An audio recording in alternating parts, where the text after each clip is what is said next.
Okay, hey everybody, Will Hamilton here alongside Brent Abel of WebTennis.com. Brent, what's going on? Good morning, Will. How are you? Well, I appreciate you being here to talk about double strategy because, as you know, Tennis Ninja is a entirely strategically focused. Does that make sense? Strategically focused instructional course, and you are kind of a doubles master. I'm looking at your resume right now, and for everybody listening, I'm not going to read the whole thing because it would take me a very long time to get through.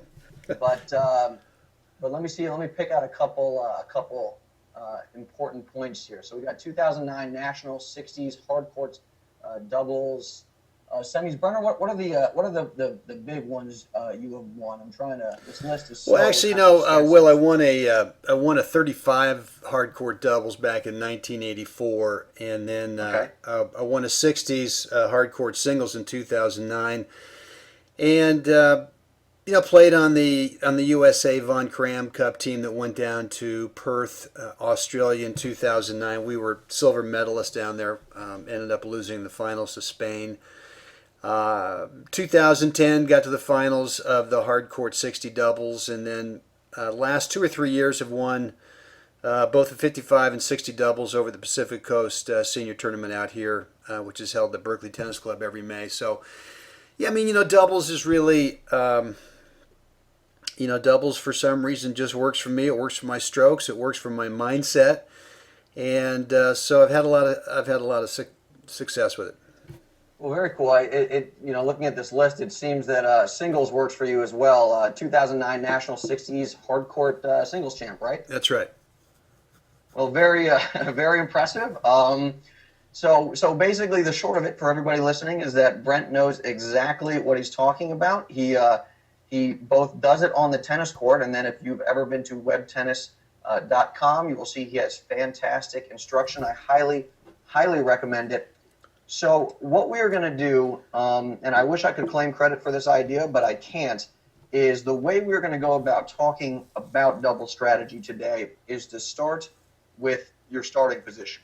So in other words, we've got the serve, we've got the returner, we've got the net man when your partner is serving, and then we've got the net, or you're the net man when your partner is returning. I hope I explained that all right, but I think it's a brilliant approach. This is Brent's idea, so full credit to Brent. Do you think I made that clear enough, Yeah, Brent? I mean, I think basically what we're to try to do here, Will, is just kind of go through each one of the four positions on the court for doubles, and where do we want to start? Where specifically on the court do we want to be standing? Where do we want to start? And really, kind of what's our role? You know, Uh, what's our role with those starting positions? And I thought you explained it well. Well, yeah. well, cool. The one thing before we get going and down to brass tacks is tell me a little bit about your doubles philosophy. Are you basically an aggressive doubles player where you're always talking about closing, closing, closing? I call it the ABCs. Always be closing. Coming to net, or do you stay back more and kind of get the one up, one back formation? Yeah, no, I mean, my philosophy is basically whatever team gets up to net first as a team is going to win the majority of the points. Hmm. And I play, I play a lot of 10-0 mixed. I play some 5-0 doubles. It's really tough for me to play 5-0 singles now. I'm more of a sort of in between a 4-5 and 5-0 singles player, but in doubles, I can kind of hang with the 5-0 guys, and basically, if they're younger guys with where one of them stays back, if I can get the return to serve back and play, or if I can get up there with my serve and join my partner up at net, I mean, the chances are that we're going to win a majority of the points. Obviously, we're not going to win all the points, but so yeah, I mean, in a nutshell, really, the team that gets up to net first, I really believe has got the best chance of winning that point. Okay, we'll go into that a little bit more as we work through the various positions. But I think the one question some of the tennis fans out there might be having is you see guys like Rafael Nadal and Mark Lopez. They play at Indian Wells all the time. They play doubles at Indian Wells. I think basically one of the few times Rafa plays dubs, and they play a lot of one up, one back. So how my view is the Pro Tour is a little bit different than than the rec level or basically any level below. But why do you think that works for Rafa and Lopez? Well, the pro level is not a little bit different than the rest of us. The pro level is just light years different. I was trying to, Brent. I was trying to make myself feel good. Yeah, but, no, you man. know, I mean, we are thanks for smacking me down. Yeah. No, we're so far away from that level. It's not even. There's they do things. I mean, look at these guys. If you look at Rafa, my God, this kid is just off the charts in terms of a, professionally trained world class athlete. And for the rest of us, for the 99.9% of the tennis players out there who don't make a living playing in the pro tour, the levels are ridiculously different. So, why does it work for them? Well, primarily, it works for them because of the shape that they can get on their groundies. These guys were not brought up playing a lot of doubles. These guys were developed as real topspin groundies. And you look at the Bryan brothers. I mean, the Bryan brothers are not a one up one back team. I mean, they're 95% of the time, I think if you look at the end of the point, they're either trying to both of them get up there. Or they're already up there. So, I think for someone like Rafa, who's playing doubles, I mean, that's just what he knows. And I think I've always felt that if he spent more time playing doubles, that his singles would get a lot better. I think if he learned how to transition, not so much with topspin approach shots, but more sort of flatter, maybe even some, from time to time, some slice approaches. I think it would really, really improve his singles game if he played a lot more doubles. But, for the rest of us, Will, it's just not realistic to think that you can grip and rip from the baseline and do a lot of damage. I'm not saying that you can't from time to time hit a winner from back there, because you can. And I'm not saying that from time to time you can't hit such a heavy topspin drive from back there that, the guys can't handle the volley. But, I think if you really get out there and chart rec level players, and rec level players being from 5.0 all the way down, the reality is the doubles teams that do the best are the ones that end the point when they're up at net.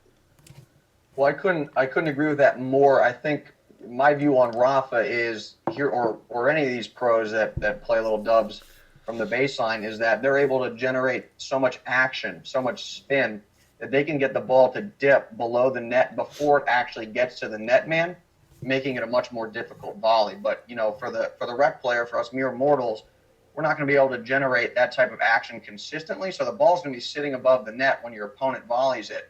And anytime Brent, you obviously know this better than I do. Anytime you get a volley that's above the net, then you're in the driver's seat when you're up there.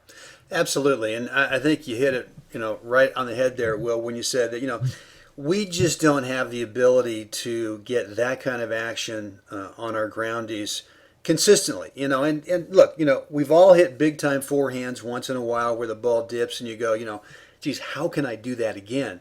And, we're just not, we're not trained physically to be able to do that. And we don't spend enough time in the court practicing that kind of stuff. So, the problem with that, and I see this a lot in the 5-0 doubles, the 10-0 mix that I play, is that you might, if I'm up there at net, if I can just fight off the first one or two big tough groundies, I guarantee you the third one, the chances of the guy hitting the back fence go way up. So a lot of that is being consistent, and someone like Rafa obviously can do this for hours upon hours upon hours, where he's making the ball dip, and you're right. I mean, the volleying from down there is really rough. But, for the rest of us, my advice is always, work on your transitional shots, work on your volleys, work on your overheads. And, if you've got to, block a few volleys off of some tough drives from time to time, that's fine. I mean, you don't have to end the point just because you're up at net. You can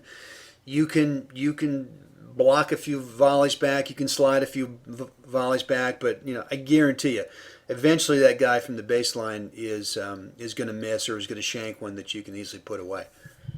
Yeah, I mean, you had a couple good points there. I mean, the first one is you don't need to put that first volley away. That's something I have gotten a lot better at in the last couple of years. You know, back a couple of years ago, the first volley I got, I was trying to put that thing away, and obviously that doesn't work too well all the time. So I think one of the important things we'll take away from this session is, like you said, you can block some of those volleys back. You get them back in play. You position yourself to end the point on the next volley or the one after that. And then I think for all the singles players listening to this, the point you made earlier about doubles actually helping your singles game is a fantastic point, because a lot of players at the rec level, they hang out at the baseline and they're not really sure how to transition forward. They're not comfortable doing that. So when you play a lot of doubles and you're forced to move forward, that proficiency spills over to your singles game, and that's really going to help out in that area of your game as well. So with that in mind, Brent, you want to start with, I see you got the ball sort of at the server icon. So why don't we start with that? Why don't, first of all, where am I going to stand? If I'm serving, do I stand right at the tee? Am I going to stand further to the sideline? How does that differ a little bit from singles, and what am I trying to accomplish there? Well, as a server in doubles, you really want to look at the serve as just a simple approach shot. The serve is really not an opportunity to bang a big first serve ace. I mean, from time to time it's going to happen, but footwork wise and stroke mechanics wise in your serve, you really want to think about the serve as an approach shot, as opposed to, as we were just talking about, here's a ball that you can hit from the baseline, try to go for a big shot.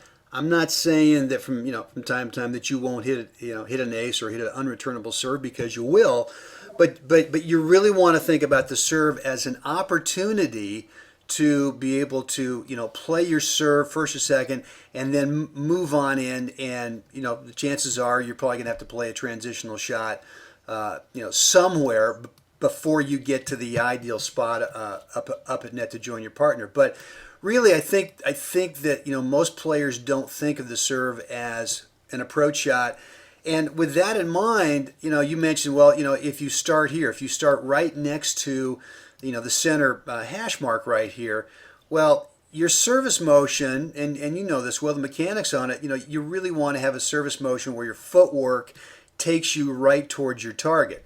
And if you start too close to the middle, number one, if I'm the returner and your server's partner is in a standard position, which is somewhere right around the middle of their service box, if not maybe a foot or so behind that, and not crouching down too low, but in sort of a normal ready position, there is no way really that from this position that I can serve out wide.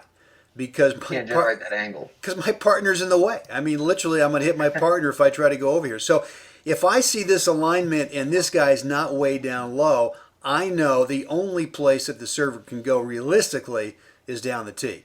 So okay. So really, this does not give you a lot of value if you serve close to here. Unless maybe from time to time you got your partner who's crouching way down low, so that you could go in either direction. The problem, though, is if you buy into the philosophy that this is an approach shot, if you to move forward from this position, where do you end up? Well, you end up more towards the middle, really literally behind the tee, and that's not where you want to be. I mean, you really want to be over, covering your half of the court, and so you've got to have some kind of an awkward service motion that sort of takes you that way to your, to your right as you play your serve. And it's just not an efficient way to serve, number one. It's not an efficient way to move forward, number two, and join your partner. So I really like to be just, let's call it 3 to 5 feet inside the single sideline, because from here, when you transition behind your serve, and we are doing serve and volley, is that this is the spot once you play your serve that you move in and really can kind of bisect the two extreme angles that you've got to cover on your half of the court. I see some players start way out wide in here. They actually start serving from here, and that's fine. I mean, the returner now has to kind of heads or bets and sort of cover the wide one. But I think the same thing applies here. You're not really in the ideal position to transition on up and join your partner up in net as efficiently as possible. So again, I'm serving inside the single sideline. I can't tell you what the exact footage is. It's probably a little different for a righty and a lefty, but it's probably 3 to 5 feet inside that single sideline. Okay, I think, and for everybody watching this, inside of Tennis Ninja, we spend the first module is spent. There's a lot of time talking about the geometry of the court and the angles you create based on where you hit the ball and so on. And you can see that this concept doesn't just apply to singles; it applies to doubles as well. What Brent was just talking about, where you position yourself to serve, is going to be a little bit different in doubles than it is in singles, because now you got 4 people on the court. The angles, obviously the court is bigger now, so the angles that you have to consider and you have to work with are a little bit different. So that's one of the big reasons that Brent on the deuce court at least is standing a little bit closer to the sideline there. Now, Brent, where are you gonna place that serve typically? Where do you normally like to hit your first serve? Well, one of the things we haven't talked about is really my philosophy in doubles is if I'm the player who's starting the point in the back, either I'm the server or I'm the returner, whether I'm serving or whether I'm returning, my focus is I want to play my shot that will enable my partner to be able to take over and do something. Whether they poach, whether they fake poach, whether they, fake and then they go. The whole thing here, so when you're back behind your partner, you're the server, the returner, your job is nothing more than trying to enable your partner to then take over. And sometimes taking over just simply means that you play a serve in such a way that your serving partner up here can give a little fake and come back, and that distraction is enough to maybe cause an unforced error. So, where were we? Let's see. Yeah, let me stop you there, Brent, because you're actually hitting on a point that I was going to come to, and maybe you can work this in a little bit. Is when you're talking about, I think your whole philosophy with the serve. First of all, the simple, the serve as a simple approach shot is brilliant. I had never heard it described like that before, so that's an awesome way to phrase it. But I think that plays into the point I wanted to make, which was, a lot of rec players don't have these huge, powerful serves. And in fact, sometimes their serve is a little bit exploitable. And one of the reasons players don't follow their serve to net is because they're worried that their returner is going to tag their serve and they're going to have this really difficult first volley to deal with. So if you now think of your serve as a way to set up your opponent, or excuse me, set up set up the net man, well then, the paradigm shifts a little bit, and your serve actually will become way more effective. Your serve doesn't have to change. It'll just be more effective if you use your serve to set up your partner at net. That's going to make the returner's job much more difficult and make you much more efficient when you're serving. So yeah, with that, I just want to get that point out because that was a huge theme I wanted to hit on. Well, I know that I'm glad we got. I mean, I know your question was, where do you want to serve, and that's really a good question, because if you're trying to play an approach shot, and if also by playing an approach shot you're trying to set up your partner with your serve, the toughest ball to return is going to be the ball that's played directly at the returner, and the one that forces them to have some footwork to get out of the way. It's one thing to think, well, maybe I should go for the tee and I get the ace, or maybe I go, slice it out wide and get the ace out there. The problem is we got to deal with reality. We just don't do that often enough to be consistent to where we don't have to now play a second serve. And the kiss of death in doubles, at least for the serving team, is having to play a lot of second serves. So what I do as opposed to singles is my first serve in doubles is probably an 80% in play spin first serve, and I'm going towards this returner right to the body 70 to 75% of the time. And the other, the other 25 or 30% of the time, I'm mixing it to the tee and I'm mixing it out here just to keep this guy guessing. But sorry about that. But this is really the best spot on the court to serve to in terms of the highest degree of difficulty for the returner, and gives your partner the best opportunity to be able to fake poach, or to be able to fake quickly and then be able to take off and poach. So, I'm really, I would say, I'm 70% to the body and 15 out here to the tee and 15 out wide. So your main thing here is to force the returner to move a little, kind of get out of their own way, essentially. Exactly. Okay. And how would you? So one of the things I've heard is is hit down the tee a little bit, because when you go at the body, then the angles open up a little bit more. If you go down the tee, then there's a smaller window for the returner to hit into. So you kind of balance that out. Obviously the footwork is much simpler for the returner in terms of not having to get out of his own way when you go down the tee. So how do you balance those two out? Well, yeah, I mean, I've heard the same thing about the tee, and one of the problems with going to the tee, and this doesn't always happen, but what you do is you give this player a free swing. I mean, if it's not really where it stretches the player out wide, you give this guy a free swing, and it happens more on this side, on the ad side, where guys are playing forehands. But you really give him a free swing right back down this line here, as opposed to what you really want is, especially if this player's right-handed and they got to play a backhand, which I'm sure that from the ad court being a lefty, that this inside out backhand, this inside out backhand is really rough.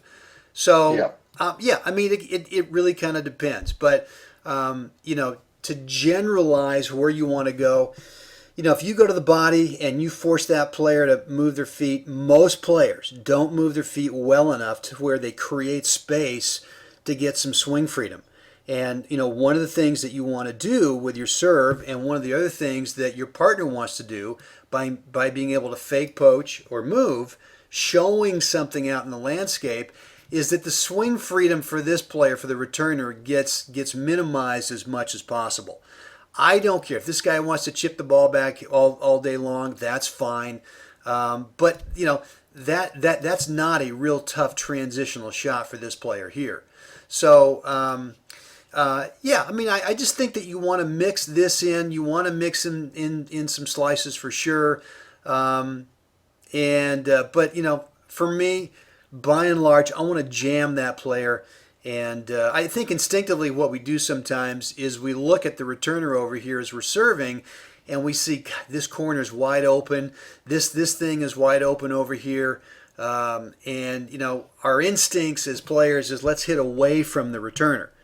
Unfortunately, we're not good enough to be consistent to where we can hit it right there to the corner, where we can hit it out wide to be able to do a lot of damage. And eventually what you start doing is you start bringing the serve in closer and closer, and now you're really getting into that wheelhouse zone for the returner. So my advice is really find a way to kind of jam up that returner's swing freedom. And for everybody watching, Brent, in FY or in Tennis Ninja, we have a concept called SWOT: strengths, weaknesses, opportunities, threats. You look at your opponent and try and figure out, what can you really attack. And I think everybody watching, what you want to take away from this discussion here is Brent has said to himself, okay, there might be slightly more angles if I go for my opponent to work with, if I go right at them, but I'm really hurting them from a quality of shot making standpoint. I'm forcing them to get out of the way. They're not going to be able to take these big rips at the ball. So the return they hit, I'm going to be able to do something with. And what I was saying earlier about the angles, going down the tee emphasizes the angles a little bit more. You shut off the returner's angles, but the trade-off is that you give them, like Brent was just saying, a bigger rip at the ball if you don't hit the best serve. So, a lot of it in this instance, what you need to do is evaluate, where is my serve at? And if you have pinpoint accuracy and have got some MPHs, guess what? The end of the body serve is going to work great. So is the down the middle. But if the serve placement and maybe the pace isn't quite there, then I think jamming the opponent becomes a much more attractive play.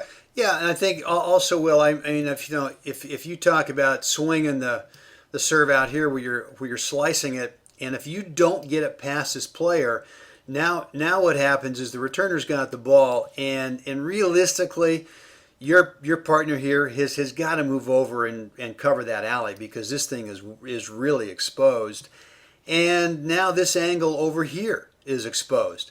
So, you know, if you go wide on this serve and you don't get it out there where you sort of either hit an ace or you don't get somewhat of a weak return coming back, you know, this returner has got swing freedom out here, and you guys are now really pulled apart to be able to cover these two extreme angles. And so you're right. I mean, you got to work on your serve in terms of, and it doesn't have to be a big serve. I mean, if you can get this serve to the body to get up a little bit, that's really tough. I mean, it doesn't have to have a lot of MPH. As long as it can get up, doesn't have to be a super duper pro level kicker, but it's got to have some amount of bounce that gets up above the guy's comfortable strike zone. And if you can do that, I mean, I guarantee it. You are, at worst case, going to get a guy who plays a medium pace cross court return that you can much more easily handle that than you know, if you get it here in the strike zone or if you get it here in the strike zone and the guy gets a good rip at it. Yeah, I can say from personal experience, going out wide on the deuce court, I've gotten tagged a couple times when I don't get my placement down. So yeah, I know full well what happens when you're a little loose on your placement. So when you go at when you hit your serve and then you're closing the net as the server, what's your objective here with that first volley? What are you trying to accomplish? Well, that's a really good question, and you know the transitional. Sorry, go ahead. Let me give you a little context. Let's start with you a pretty weak return, and let's say that the net man doesn't pick it off. We'll talk about that a little bit later on. Let's say you got a ball that's like chest level or higher. What are you going to do with that first volley? Well, you know, I'm always thinking that this is a transitional shot.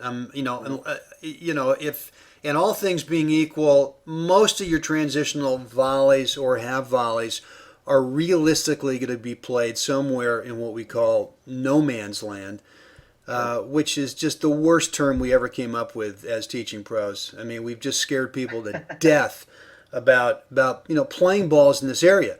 And to be an effective doubles player, this is really the shot that most people need to work on the most is, you know, how do you transition after your serve or after your return from this area in here. 99% of the time, I don't know why it wouldn't be 100. You know, if this is where I am and I know this guy's not poaching, I am going back deep cross court and you know, joining my partner up at net. So, and if this player is actually playing his return to where he's coming in behind it, well, then my shot may not be deep. My shot's going to be always at his feet. I'm always thinking at the feet. I mean, if the guy really stays back, you know, sometimes I might even play a shorter volley or shorter half volley in here to bring him up and, you know, give us the opportunity of him having to hit up. But, you know, if he stays back, by and large, the volley's probably going halfway between the service line and the baseline from this area here. And it's a transitional shot. Transition doesn't mean that I play it here and stop. Transition means that I play the shot and then I move up inside the service line. And we'll get into this later, Will, but, you know, I really have sort of a specific rule of, you know, where we want to be inside our service boxes depending on where the ball is over here with the opposing team. But, you know, to answer your question, all things being equal, if this guy's not going to poach, this is not too tough of a return, then yeah, I'm taking the transitional shot. I'm going back cross court. If he is coming in, I'm going down to his feet, but I'm still ending up here inside the service line. Okay, and what we can see, I think what's a key point here when you think about singles, the game from a court positioning standpoint is very much viewed sort of through a lateral perspective, moving side to side. But what Brent's just talked about is very much vertical court positioning. He's trying to get up to net, but he's also keeping an eye on the returner's vertical depth as well. And if the returner's coming in, then he plays it a little short and get the ball down at his feet. But even if the guy stays back, the swimming pool terminology we talk about in Ninja, Brent, the swimming pool is pretty deep as you're approaching. So you leave that ball short, the returner has to come in and then hit up. That's really setting up your next volley. So Brent is really, that first volley is very much thought of through that vertical court positioning lens there. Now, Brent, the one question I was going to ask: do you ever go at when you get those high balls? Do you ever go at the net man? Because on the higher balls, maybe it's a little bit floaty. Do you ever try and just go right at their knees, right at their feet when you're closing? Yeah, it depends. That's a good question, Will. I mean, it depends on where I am on the court. If I serve and come in and this return kind of gets floated up in here, if I can't get to it before this part of the court, I really don't geometrically have a great angle to get the ball down low to this guy, because really, if you can go at a net player, but if you've got the ball where they receive it when it's above the top of the net, you've really sort of given them the advantage, especially depending on where you are in the court. So again, even if I get a pop up here, but this is where I have to receive it, I'm still going cross court. If I can get up to this pop up where I'm pretty close to the service line, and I know that I can safely kind of get the ball down at this guy's feet, then yeah, absolutely. Now, it could be that the pop-up takes me out here. Now, if I go at this guy and I don't hit a winner, my partner and I have got a big-time problem, because so much of the court is exposed. Same thing happens over here. If this pop-up gets past my partner and I'm pulled more towards the tee, if I now bang it at this guy, and all he's thinking about is, please bang it at me, because I just want to, just reflex block it back over here.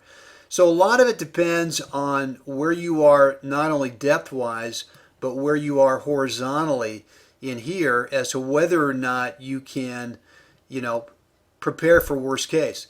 If I go ahead and bang it down here to the guy's feet and I'm on this part of the court, well, at least I know that worst case if the ball comes back, I'm covering up my part of the court as well as I possibly can.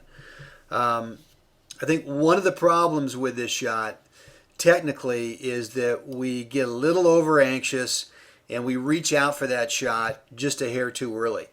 And so my advice on this is, look, if you're going to that net player, make sure that you wait for the another nanosecond in time to make sure the ball gets to the proper hitting spot, because usually what happens is players reach too early for this ball, and they think the opportunity is there, and it's only there if you allow the ball to get into that sweet spot. So, again, very much a sort of geometric consideration. Can I get the ball down below the net so this guy is hitting it off his ankles? And where am I? If I'm too far to the sideline or too far to the center of the court, I am now opening up angles for my opponent's ensuing shot. So always, I think an important point here with Brent, and we talk about this in Ninja, this is what good players do. They think ahead. They think, okay, if I hit to this particular area, what shot will my opponent be able to hit? What shots am I, giving him, in other words? And that's what you guys want to start doing. You want to start thinking ahead. If I hit here, what are the options for my opponent? And, if you choose the wrong shot and you're opening up all sorts of angles like Brent just described, then in this instance, the safer shot back cross court is clearly the preferable play. No, I think that's a really good point, Will, is that you need to kind of consider worst case. Worst case is the ball's going to come back, and if that's if that's going to happen, then where are you on the court, and where's your partner on the court?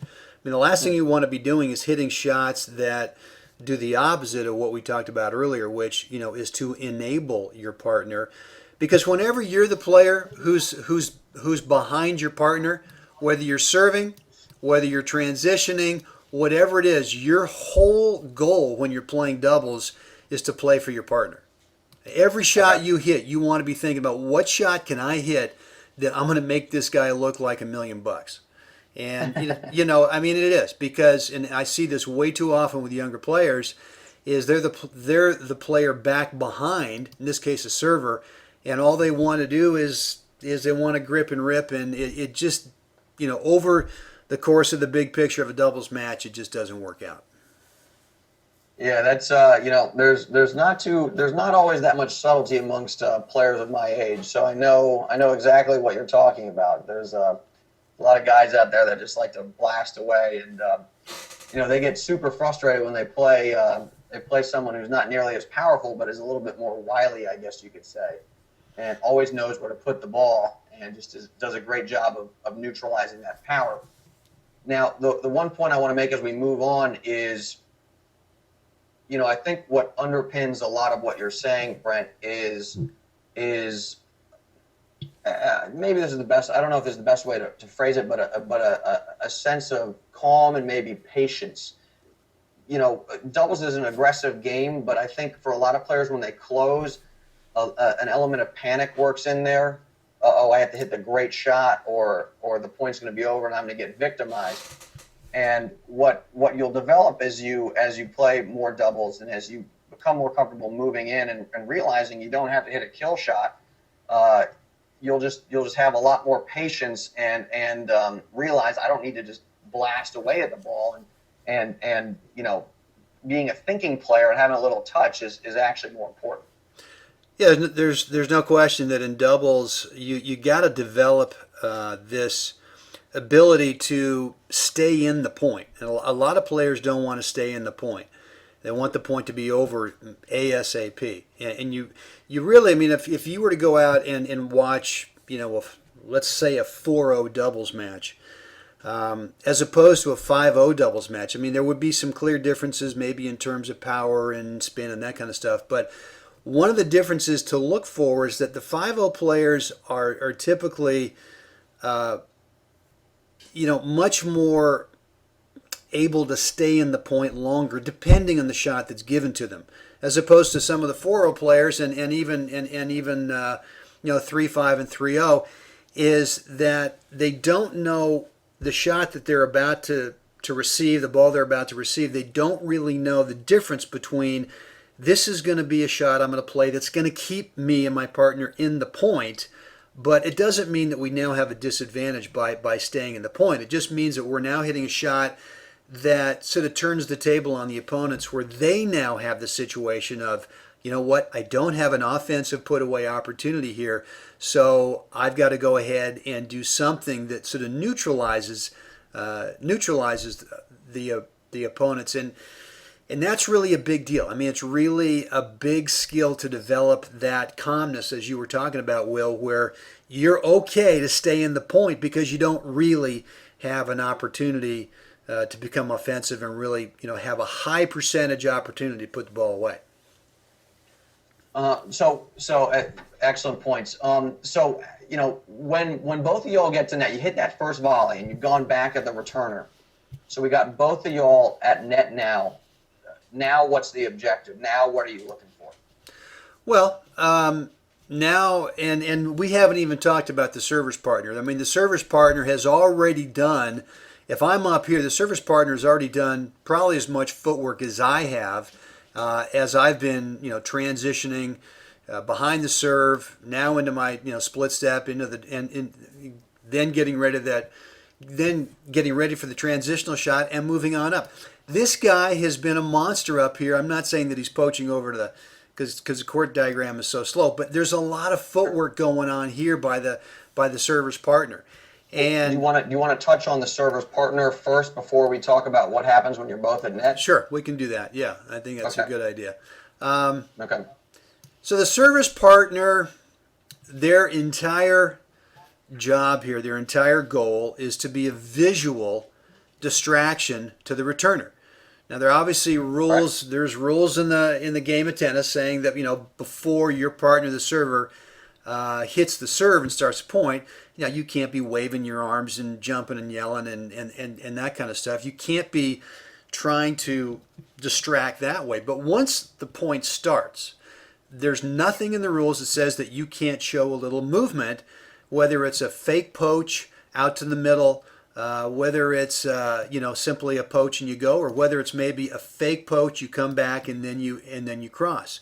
So your whole job as the as a serve is going by you is to show this returner, to try to distract their visual contact with the ball, is to try to distract it by going ahead and showing a little movement. And once you do that, even if the returner knows that you're fake poaching, that you're actually not gonna go out in the middle and intercept the return, is that now in their visual landscape they see some movement, and that in itself forces them to slow down their swing. They might go ahead and play a good cross-court return to serve back to your partner, but you've already helped out your serving partner on this transitional shot by forcing the return to not have as much swing freedom as if you just stood here and did nothing. So, And go ahead. yeah, that goes into what you were saying earlier too, where you like to go at your opponent to force them to get out of their own way so they can't take a full swing. Now, if you got the net man kind of dancing around a little bit, it becomes that much more difficult because, we already talked about that sort of that backhand that you're trying to get out of the way of, Right. is going to be even more tricky when you're wondering, do I have to stick this ball because the net man might be crossing, he might not, and so on. Yeah, and so really it's a combination of the serve going to the body, which requires more footwork than if you serve out here, if you serve out wide, number one, but then you combine this partner with, and this takes practice, the timing of the fake. And so that now this player is having to deal with, I got to get out of the path of the incoming ball, and out of the corner of their eye, they see this guy, faking or maybe faking and then going. That in itself, even if they get it cross court, they slow their swing down, so this is a much easier transitional shot for the server. Last thing you want to do is have a big first serve that goes into the wheelhouse. This guy being completely still, there's no visual distraction in the landscape, and now this guy gets swing freedom and just bangs a big return, and the server's really having to deal with a tough transitional shot in here. So, primarily that's the initial goal here, the server's partner. And then, you've got to figure out with this guy, if you've never played this guy before, you've got to show some movement. You've got to show a big fake, and see how they react to it. They might buy it. If you fake a little bit and you come back to the middle as they're hitting that return, and you got to assume that you're going to be able to sell the fact that you might be poaching, is that you got to be ready for that volley. If they bite in it and they come back to you, that's what you want. I mean, your job as a server's partner is to take over that return. Find some way to create an unforced error where, with your movement, the returner doesn't handle the serve and doesn't get it back in play, number one. Or number two, you show movement that makes them think you're poaching and they hit the ball to you. Well, the reason you're up here, this, Will, the reason we have the server's partner and the returner's partner start up at net is why? Because it's an advantage to be up at net at doubles. So once you sell them on that fake poach, you get the return to come to you. Yeah, depending on where it is, now you're in charge. And then you want to show that fake a few times. You want to also show the fake come back early, and then you cross. I mean, if you show the fake, first couple times, then eventually they might say, all right, he's faking. Then you show an early fake, and then you go. Well, now guess what? You got the ball. You got the ball right here. And so your job as a server's partner is initially to help out your serving partner by distracting the visual landscape of the returner into hitting a slower paced return to serve, or to try to attract the return to serve right to you. So let me ask you this. You mentioned briefly the timing of the fake. How do you time that? Are you looking back at the server? Are you looking at the returner for some type of cue? What's going on there? Well, it depends on a couple things. First of all, no, I'm not looking back at my partner. Always looking. Actually, what I do is I look at the server's. I look at the returner's feet, and the reason I don't look at his face or anything like this is when I look at the feet, it helps me pick up the ball as it's going past the net. If I'm looking up higher into the guy's face or into his racket, yeah, I might end up looking at that for the rest of the time when he's hitting his return. And really what I want to do is pick up the ball as it's going past the net here. So I end up starting looking at the feet. But the timing, and that doesn't even start to answer your question, the timing is dependent on a couple things. How big is my serving partner's serve? If it's really big, I might have to be looking at this guy's feet and sort of timing my fake during the toss. Because if it's really a big serve, if I wait for the sound to hear the sound of my partner making contact with their serve, it's going to be too late. I mean, this won't do much. So number one, it's how fast does my partner hit their serve, and where is the returner playing? If the returner plays in, let's say they play on or inside the baseline, that combination with a hard serve, if my partner's got a big first serve, well, then I've got to start this sooner than later. If I've got a partner who's got more of a higher kind of bouncing serve that takes longer to get there, combined with the returner staying further back, well, then I'm going to wait to show my movement a little bit later. The key is you want to try to show your movement just before you think that returner is going to totally focus their eyes on the ball and nothing else. And again, so it gets back into how fast is the serve coming, and how soon or how late does the returner receive that serve, whether it's fast or whether it's medium pace or whether it's slow paced, as to when you want to show movement. And that's for the. So you said, right before they focus on the ball is when you want to fake, is what you're saying. Now, if you're going to poach, are you going to wait another split second until they're totally focused on the ball and then you go so they don't even see you? Yes, I am. Obviously I don't want them to see me going as the ball is out here, where they might go, all right, well, service partner is gonna poach, so I've got time to go ahead and play it up here. But one thing that we haven't talked about is the mix between when you fake and come back, as to when you just stand here and then go with the poach, or when you fake early and the returner sees that and you come back and then you go. So it's the fake and go. And my mix for me is back to that sort of 70, actually it's more kind of 70, 20, 10, where I'm going to fake poach probably 70% of the time. I'm going to fake and then go about 20% of the time, and then I'm just going to stand here and go about 10%. I mean, I really don't, unless it's, in this case, maybe 40-15, or if I'm over here, it's 40 love. The absolutely stand still and then you go, to me, is just kind of a show. I just want them to see that it's a possibility. But on a big point, I'm either going to fake and come back, or else I'm going to fake poach and then go.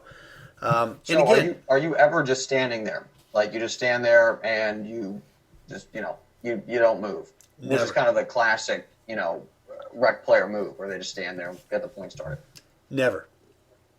So you never ever stand there and do nothing. Again, the first thing we talked about, what's the role of the server's partner? And the role is initially to visually distract. So let me. And the other thing too is that if you just stand here, and I think you would agree with this, Will, that in terms of volley technique, it's much easier to play a volley when you have at least a step or two forward, or a step or two, in some direction.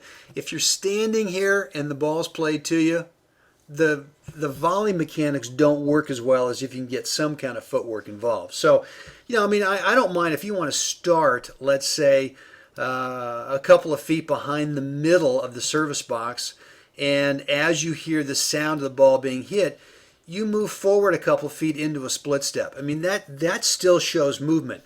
It's not horizontal movement, but it shows some movement out in the landscape for this returner that they have to deal with. So my point the is, Bryans do that a lot.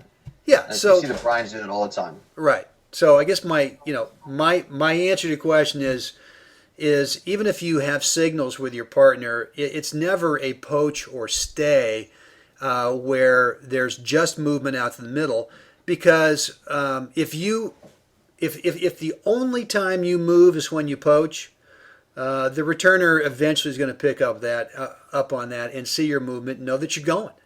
So Sure. you've got to be, and if they don't see any movement, well, they know that you're not going. So a lot of this is false advertising. A lot of this is showing that returner, a fake poach, maybe an early fake poach where they think, all right, well, they mistimed their fake, they've now come back too early, and then just before they hit it, when they're really locked on the ball visually, then you take off and poach. So, yeah, I mean, if you're signaling, go or stay, there's still movement. There's never ever a time where you just stand there and do nothing.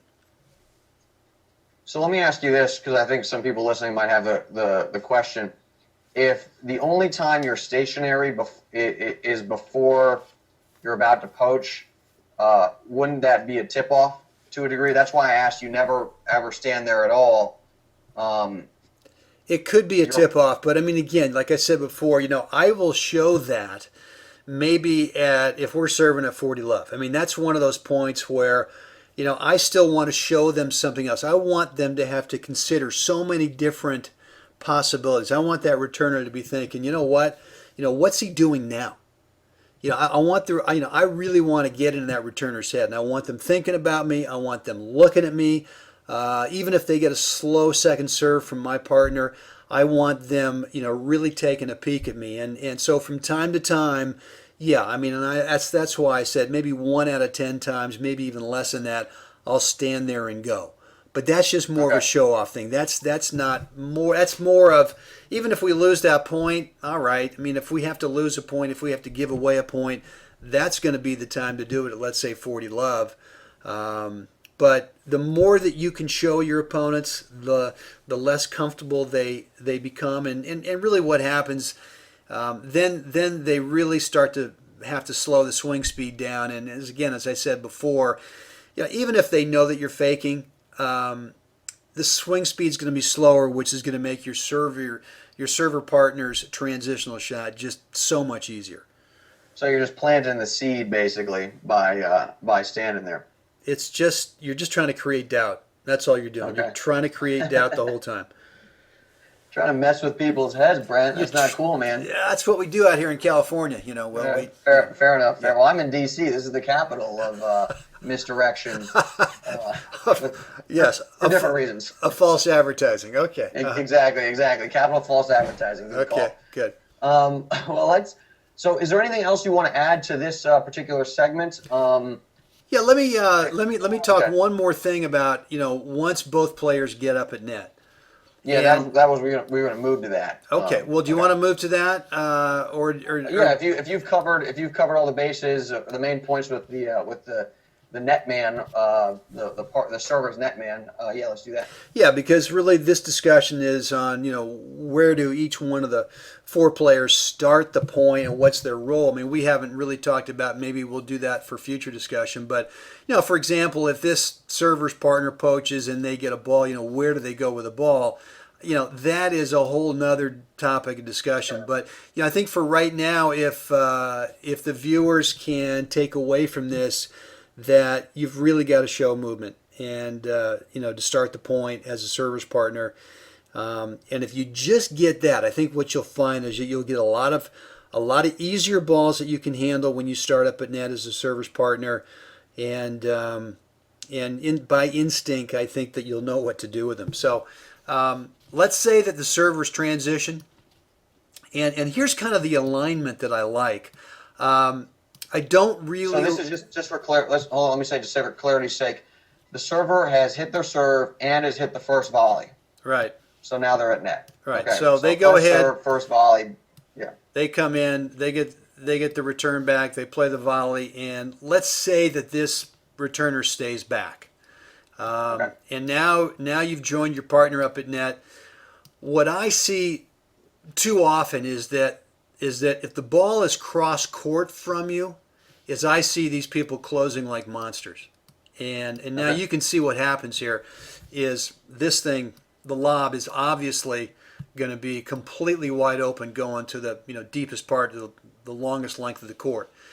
Really, if the ball is cross court from you, and in this situation the ball's cross court from the server, is you want to be somewhere in the back third of this service box because you've got sorry about that. You've got to cover most lobs, and yeah, I know we'd like to have the service partner cover their half and cover all the lobs, but realistically you can't do that.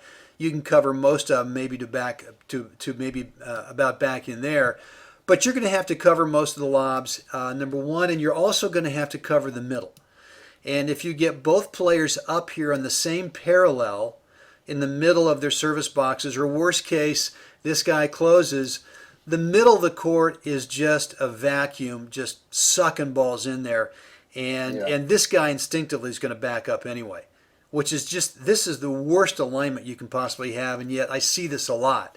So the rule of thumb that I like is that if the ball's cross court from you, is that you are in the back third of your service box, and you're sort of and horizontally depending on where the ball is. If the ball's really here in the middle, well, you can pinch the middle off a little bit more than if the ball is out here wide. If the ball's out here wide, you've got to really sort of honor this angle over here and cover that, and your partner's got to do the same on this alley. Which actually there was a thought I had before when we were talking about this transitional shot. Too often, what I see on this transition is this player plays it out too wide. And when they play it out Yep. too wide, you just create those angles that are not great. So make sure that your transitional shot goes right back at the returner. Again, force them to have footwork. Or if, let's say, you're transitioning and you've got a backhand, if you're a right-handed player, you can then play it here. If you get a forehand, I'm telling you, man, the middle is not that wide open, because if you've got a ball that's out here to your right and you try to play it in the middle, you are really risking playing right towards that returner's partner. So, if it's a forehand, play it right back down the middle. If it's a backhand from here, you can play it more down the tee here. That's fine because you've got that angle. So the back third is what I like for this player when the ball's cross court. And this player is, again, once this shot, if they've already shown one fake off of the serve, now as that ball goes back here, what are they doing again? Just like the server has played the transitional shot in front of their partner. The ball's now directly in front of their partner. Well, what'd they do in the serve? Well, they probably showed a fake. Same thing. You're going to now show another fake, or maybe you're going to show an early fake and then go. But just because the point started with the serve and the server's partner showed one fake, that doesn't mean that you now go still. Your job is still to go ahead and show some kind of movement that might be distracting. Sorry about that. This player, the server's partner here, again, you don't want to be caught too close to the alley because the middle gets wide open. So really, you're right around the middle of the service box. Maybe you're a step in front of it. You know that your partner is going to be able to cover any deep lob back in here, and you know that your partner eventually can cover the middle. So if you think about that, Will, the player who's cross court from the ball really has got responsibility for probably almost 3/4 of the possible shots that this player here could play. So, again, this goes back to what you were saying earlier, is that the server in this instance is setting up the netman, and the netman's there to fake, to distract, to look for that volley that gets put away. And it's almost as if the server in this instance is just kind of there to cover a lot of the court, like you said, those worst case scenarios. But if the server does his job and plays the ball in the right spot, then the net man's really going to be set up. And also what Brent has been saying is don't be afraid. Don't be afraid to go back at the returner. I mean, I think a problem for singles players is kind of counterintuitive because you think I need to run this guy, I need to not hit right back at him. But you see that's not the case here. You actually want to go right back at the guy a lot of the time because that sets up your opponent for the next shot. It does, and I'm not saying that you always have to play deep. I mean, we all play against doubles players that prefer playing on the baseline, and usually what happens is you make that transitional shot, and their next shot is going to be this really deep lob back over here. So you have to kind of know, if you know your opponent that's what they like to do, then when you play this transitional shot in here, practice this thing to death where you can play a half volley or you can play a volley where it's not a drop shot, but it's short enough that it forces this player up inside the baseline out of their comfort zone. And you can still come up here and join your partner with the same philosophy in terms of alignment. You still want to be slightly behind your partner, don't want to be in the same parallel because, if they do lob, it's most likely if it's a deep lob, it's going to be the server's responsibility to go back and get it. And, everyone says, all right, well, it's got to be this guy's. Well, realistically speaking, if you say to the server's partner, you got to cover all those lobs, I'm guaranteeing you they're gonna hedge their bet and they're gonna be back in here too deep, and you're really not gonna be able to take advantage of a lot of pop-ups and setups in there. So yeah, I mean, and again, all things being equal, don't fear playing shots where that it's going to be an in-play shot, that the point's going to likely keep going. You are not forced to hit winners, or you're not forced to hit balls that are really going to be tough each and every time you get the ball. Yeah, and keep in mind, most rec players and returners in this instance are going to hit a good lob when you kind of put it right in their wheelhouse, and that would typically be the deeper volley. So if you leave it short, like you were just suggesting, I mean, they're going to be scooping that thing off of their shoelaces. They're not going to hit a very good lob there. That's probably going to be short. That's probably going to be a simple overhead. So that short ball there really takes the lob out of the equation for most rec players. I mean, it's really a tough place to lob from because it's just such a shorter court that you get to work with now. And this guy here, I mean, eventually, you'll start to know the instincts of this player, and if they're going to lob over this player here, after a couple, this guy can probably anticipate it, and right as they're hitting it, they might take a step back or something like that to cover it. But this shot takes a lot of practice. I mean, it's one thing for us here to yak about it, Will, and say, yeah, just go ahead and play it short, but it really takes a lot of practice, and it's something that you want to have. It's one thing to talk about, playing shots in no man's land, transitional shots where you play a volley, relatively deep. But it's another thing to be thinking about, well, what shot can I hit that will enable my partner the best? And it might not be a deep groundie. This guy might love to either grip and rip, or she might love to lob from back there. So again, you need to be thinking, what shot can I hit to really enable that partner? And it might be with this player, you want to play it short, and then as this player's running up, this guy now gets a chance. There's a little time for a fake in there, a lot of opportunity, to show movement, and yeah. All right, so great. So, okay, so is there another? How do we play out from here? We're up at net, and then do we allow the point to play out? Is there anything else you want to touch on here? Or do you want to move to the other side of the net, returner and returner's partner?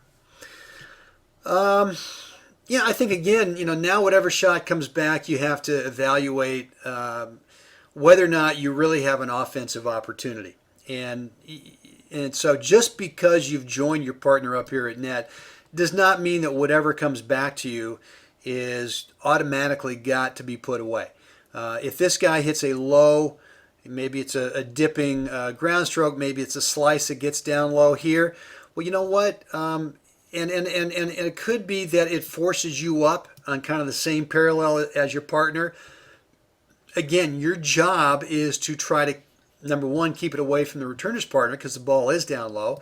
So you do want to try to go back cross court. But the one thing you want to make sure that you don't do is when the ball, again, is cross court from you, is that you don't get sucked in here and you stay up here at net and close it. Because now you guys are in the worst possible net position where the ball's cross court from you and you're the closest player to the net in terms of you and your partner. So once you play the shot up here, you go back cross court. I want you to scoot back in here to reclaim this good alignment right here. Gotcha. Okay. Take some practice, but this happens a lot, and I see it a lot of different levels. If I'm the returner, I'm going to test this guy. I'm going to play a short ball here, get it down underneath him, make him come up, and if he does get it back to me, then I'm going to see where he is, and if he stays up here, well, you know what? This lob is just begging to be hit all day long. Mm-hmm. So how does this point end? In other words, so we've gotten up at net now. The server's up at net. Obviously, the partner's up at net, and then, what are we looking for at this point? Well, I mean, there's probably one of a few possibilities if we were to chart this situation, depending on the skill level. I think if we were to look at even from the 4-5 level on down, I think the chances are pretty good that if this team's in the right net position, this player is probably going to lob. I think you're going to find this shot a lot. So, that's fine. I mean, I don't mind a lob. I mean, so this player here, both players, I mean, you guys got to work on your overheads. You just have to work on your overheads. And again, if, the lob goes up, you got to evaluate the degree of difficulty. If it's a short lob, right in here, well, then bang, the middle's wide open. If it's a deeper lob back in here, your job is that, number one, the reality of hitting a winner from this part of the court, once you get back here behind the service line, it goes way down. The chances are not very good that you're going to do it. So, what you want to think about footwork-wise on this one is that you want to get behind the ball, play your overhead, more of a transitional shot so that you can reclaim this good net position. And I always like with the overheads, is just to try to go in the middle. You're always trying to pinch these two guys in the middle because if you look at the geometry, is that they have less angle from the middle than they do if they're out here wide. So if you're playing an overhead from back here, think of it as a transitional shot back in to reclaim your net position. Go in the middle and then just see what you get next. And then if it's super deep lob, well, someone has to go ahead and take it. It's most likely going to be the server. They're really the closest to it. They, footwork wise, you got a better angle to get to it than this guy having to kind of spin around and go back and get it. And that's a topic for another discussion. But the other thing is it's going to be a drive. This player's going to, if they're not going to lob, they're going to try to drive it. And again, like we said, if they drive it where the ball's down below the top of the net or not a good geometric angle above the top of the net, you play it back to them. Or if they stay way back there, now you're in a good position with both players up in net to play a drop volley. And again, you don't have to hit a winner. You don't have to put that much pressure on yourself if you play the drop volley to hit a winner. You're just trying to get this guy off the net into a lousy court position with the ball down low. If you get a drive from this guy where the ball is up high and you clearly have angle down, this guy's feet is definitely available. The middle is available. Depending on where you are in the court, it could be that this player's got a nice angle down here into this player's alley. But again, you've got to consider where you are in the court. If I go over here off a ball like this, and yeah, if the ball's up high and I can hit it in the alley and still be able to be in a good position afterwards, if this guy does anticipate it and cover, go for it. Absolutely go for it. But those are probably, and I guess the other situation that is going to happen is that this guy, the returner, is once you guys get in the good net position, is they're going to feel the pressure to do something big, and you're going to get an unforced error.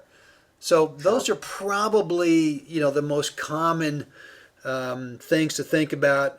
I do think too many players just don't. I think that they think that there's so many possibilities that this returner's got, and they really don't. There's only a couple of things that they can realistically do to hurt you. A super deep lob won't hurt you, but it takes away your offensive advantage. The only thing that they can do is really sort of grip and rip that tough top spin groundy from back there. But you know what? Just like we talked about at the beginning of this, Will, most players in the rec level have one, maybe two of those shots in every point, and it just it doesn't bother me to have to get down, dig out a volley, shove it back to them, and force them to do the same thing, because over the course of the match, it's just not going to work out for them. So you think, for the rec players out there wondering, okay, I'm getting a volley, where do I go with this thing? Do you think it's safe to say that it's to a large measure how high the ball they're handling is? So in other words, if it's a ball kind of chest level or above, that's when they can be a little bit more aggressive. But if it's a good kind of, a well-struck ball that's kind of dipping below the net, that's where you're maybe more conservative. You would play it back at the guy at the baseline. Yeah, I mean, you really have to play it away from whoever's up at net. Yeah. You simply have to do that. I mean, sometimes, and if this guy's really aggressive, and we see this all the time. I mean, this guy's back here, and maybe the returner's partner knows this guy's going to grip and rip and going to dip it down low. Well, now this might be a tough angle to get it past this player here. So, you got to work on your lob volley. You got to work on this little shot over here, this little lob volley that gets over this player that's just climbing all over the net. Again, it takes a lot of practice, but if you put in the time, it's gonna start paying off. So I would say that's the general rule of thumb: is if you get a ball that's up high, now you've got an opportunity to go somewhere offensively, and if you get a ball that's down low, it's going to be another in-play shot where you're comfortable knowing that you can play a shot that doesn't give your opponents an opportunity to really be able to have a put away. But you can also play, you can play short balls from there too, off of that low ball. So no question, that's the general rule of thumb when you're up at net and you got a volley. Is it high or is it low? That's really going to dictate where you're going to play your next shot. Okay, and it'll dictate whether or not you want to try and end the point versus keeping the point going a little bit longer, looking for a better opportunity. That's right. Okay, cool. Well, I think unless there's something else, Brent, we can probably move on to the other side of the net now that we sort of have this whole point mapped out and we know when it ends. So does that sound about right to you? You want to go over to the returner now, or is there something else you want to add? I think we're good.